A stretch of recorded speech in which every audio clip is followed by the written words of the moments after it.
بسم الله الرحمن الرحيم. يا معشر الجن والإنس إن استطعتم أن تنفذوا من أقطار السماوات والأرض فانفذوا لا تنفذون إلا بسلطان.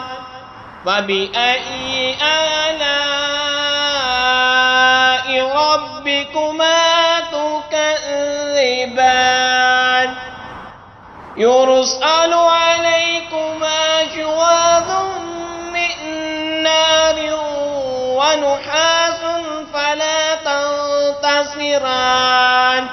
فبأي آلاء